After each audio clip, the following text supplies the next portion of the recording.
morning. This is Roger Rave for Roger Rave, and this is Roger Rave.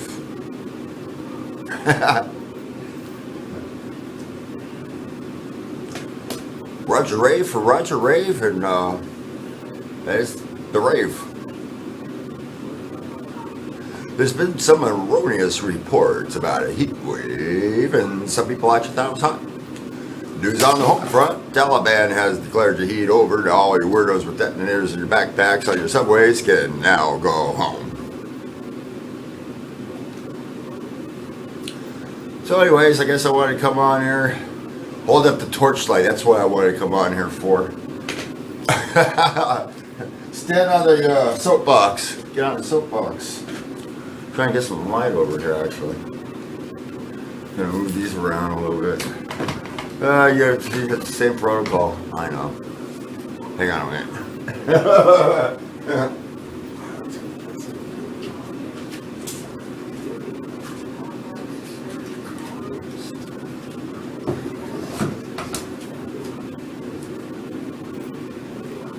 So a guy comes on and says all this George Carlin kind of stuff. It's like, what are you supposed to expect? And then he goes away. At least comes back, I guess. So anyways, yeah, I guess this is what we're kind of talking about, kind of like Mr. Natural, kind of like today. Yeah, hell, whatever. So anyways, what we were kind of talking about was like, you know, like the different types of the bardos.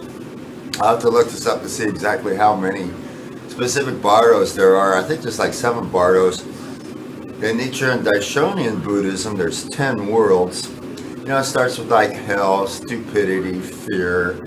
You know, it goes, you know, from the lower ranges, you know, the negative values, you know, to the middle earthly type ranges, you know, to the higher heavenly type ranges, you know, where Buddhahood, Samadhi, God consciousness, godliness, Bodhisattva, you know, all the way up to the top of positive, you know, where the alaya consciousness from the deepest, purest spiritual type of consciousness within an individual would just be overflowing and abounding and penetrating into the atmosphere. You know, coming in, it comes in and comes out both at the same time. You know, the light coming in, and as the light's coming in, the light's energizing, the light's coming out with the love and the light, the Brahman, the Paramatma, association with Bhagavan. Actually, it works really good in association with visualization of Bhagavan. Because all that other stuff, it's all included. All the jivas, you know. It's like, what is it? Well, they're saying like the meditation, the guru meditation. You know, select your Ishtadev. You know, we're discussing a Buddha. You know, Buddha's a Vishnu Tattva, it's Krishna. You know, the Vaishnavas don't exactly accept the philosophy, the modern day philosophy of Buddhism in this specific Kali Yuga, because it's considered covered atheism. Covered atheism. He was God, he was Vishnu Tattva, but he said he is not God. He said there is no God. And he said in the ultimate issue there's absolutely nothing. So that's what we wanted to discuss about this thing about the bardos where I was speaking in the 10 worlds. Is that this bardo, that is the bardo of the living.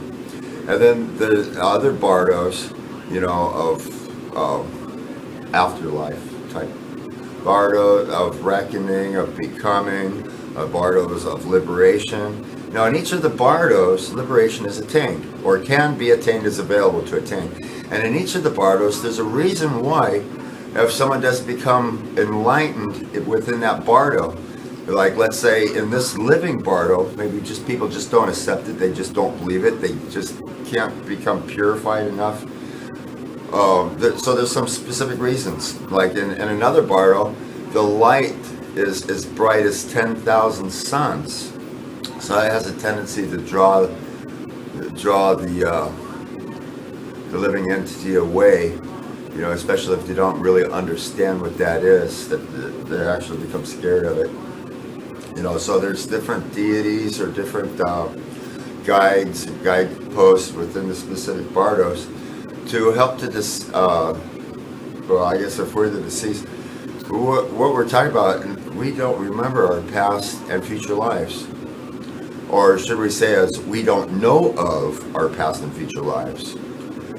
Either which way, it's still the same way. If we remember what was in the future, if we were to know what was the past, it's the exact same thing. It doesn't matter if you remember what was in the past and if you knew what was in the future. And I'm not a crazy guy just standing here. I'm talking straight philosophy.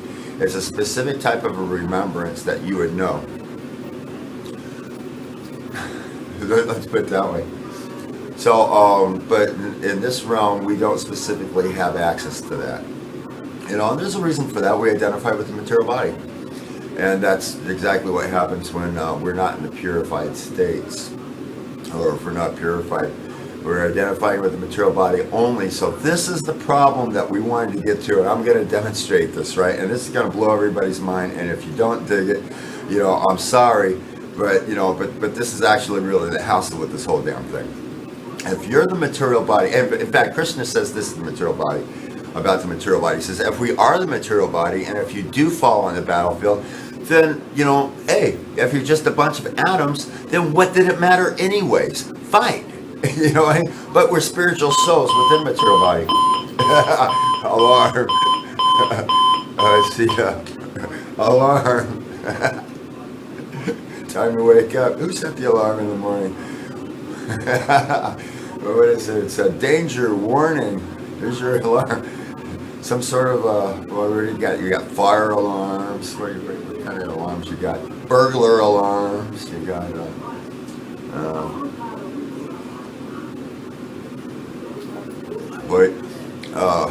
you got a thing telling you your door's ajar. At least you can select the different types of sounds to wake you up in the morning. You know, I had an alarm clock and it had sounds of little chirping birds if you wanted. In India, well, actually, it was on the farm. Only a couple times in India, I think, in the morning, I actually heard the peacocks. You know, we were living in tents, and we were on Parikram. I think maybe when I was actually in the hotel room, maybe in Mayapur, or maybe in Vrindavan. But I don't think it was every morning, though. But you can hear the peacocks, you know, rah, rah, rah. The monkeys were definitely there. In Vrindavan, the monkeys were there. You know, but when I was up, but we had a farm over there in Missouri. I think they were just over on the Kansas border. I'm not exactly sure. I don't know where the number is on the farm. I sure had this total double take thing kind of going on.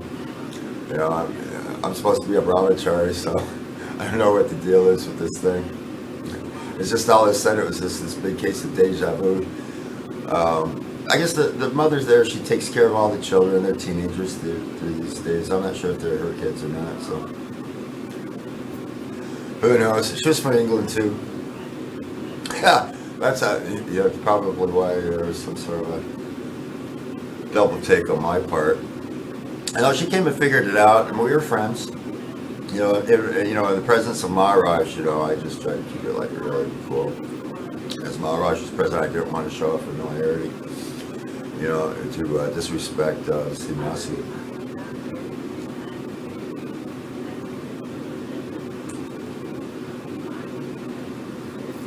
Life's really interesting, isn't it? Got all these mixed things kind of going on all over the place.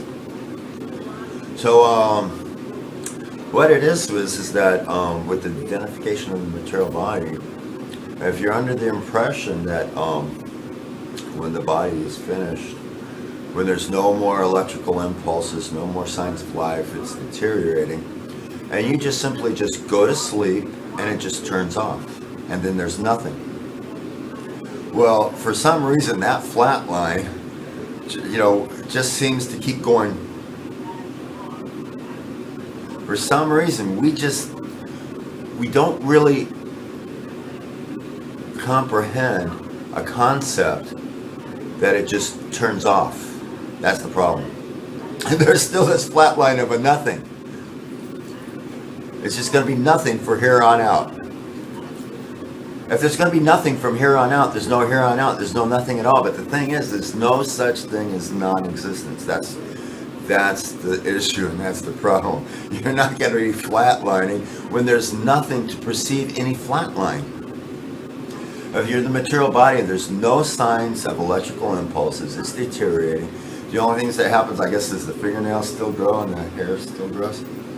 But even then, cremation is actually really, well, we always suggest cremation. That's always the best thing. It's cremation. Everyone makes their own decisions, you know. You want the material body to be a slightly preserved and buried, put in the casket. May you rest in peace eternally in your eternal restful sleep. So that's what we were actually really talking about. We're going, yeah, you know, that's a problem. we're talking about that. That's actually really against the nature of the actual self, because the self is eternal. An eternal energizing principle within the body that's energized by the Supreme Being. So what we were talking about, you know, according to you know, Einstein's philosophies,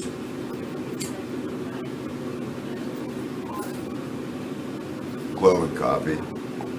You know, at the very base of existence, where there are the sound waves and the light waves, and matter seems to be coming into existence at subatomic, quantum, and atomic levels, where they begin to combine into molecular forms. These molecules combine to form certain specific elements, such as water, air. Actually, there's Bhagavad Gita describes 8, so there's 5 plus 3. We're talking about 8 material elements from the most. They originate from the most subtle elements down to the more solid. So we're talking about, if you're going backwards, we're talking about false ego, intelligence, the discriminating aspect. So identification with matter, discrimination, mind, okay, false ego, intelligence, and mind, the 3 subtle elements. And then what starts coming into a little more manifestation is the ether. The ether is which the sound waves are carried in. Right, so, and then you have air, fire, water, and from these elements come the earth. Each of these elements have a characteristic of the previous element, plus their own characteristic. So by the time you get to earth, you have fragrance, you have smell, you have taste, you have form, you have sensation. So earth is a very tangible thing, right? Where water, it has taste. Its form is very liquidy. It has taste, it has, you can see it, you can feel it, it has sensation. Fire, you can see it, it has heat and light, you can feel it, you can burn yourself with it. They're saying the rules of the laws of physics in the material universe are arranged in such a way that ignorance is no excuse. Even if a small child touches fire, he's going to be burned. The fire doesn't discriminate. Oh, he's just a little child, I'm not going to burn the child. No, that's not the way it works. And I'm quite sure we all have the experience. At some point around another, we had this type of experience. I remember I got popped in the eye, some oil popped on the frying pan. I was standing too close to the stove. You know, the barbecue, you know, the heater, the fan. Oh my God, keep your fingers away from the fan. Oh God, that one's the worst. Get them away from that, man. Please. Oh yeah, what it was I think it was Prabhupada Leela Amrita, I think I was reading. They turned the fan off and unplugged it and just spun it slowly and said, okay, here, you know, just, you know, I know, oh, well, okay, see? Right, and this isn't even plugged in, it's not on, and it was going slow, right? Okay, stay away from the fan. Or what was his, Father, why does the moon follow us? Wherever you're moving, wherever you're going on a full moon night, it seems as if the moon's going along with you. It's so large and it's so far away, but when it's out, it's stationary. It's in its fixed position. So that's an interesting concept within phenomena and stuff.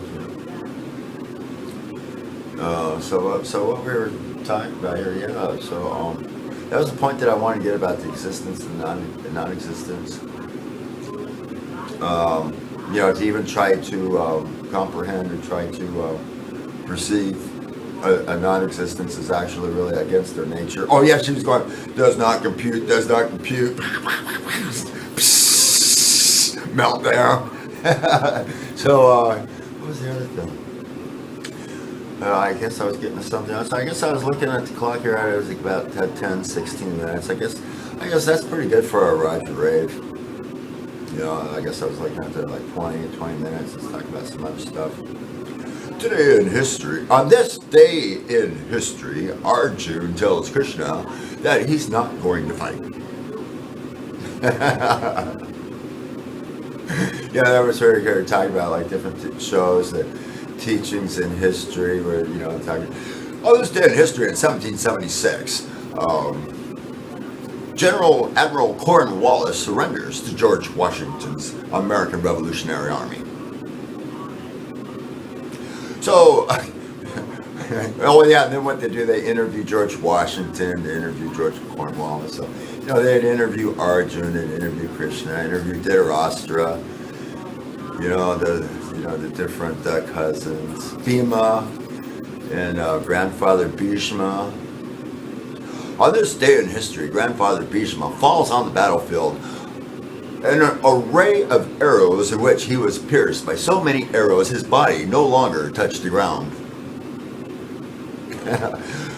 Let us go to the battlefield of Kurukshetra to the bed of arrows.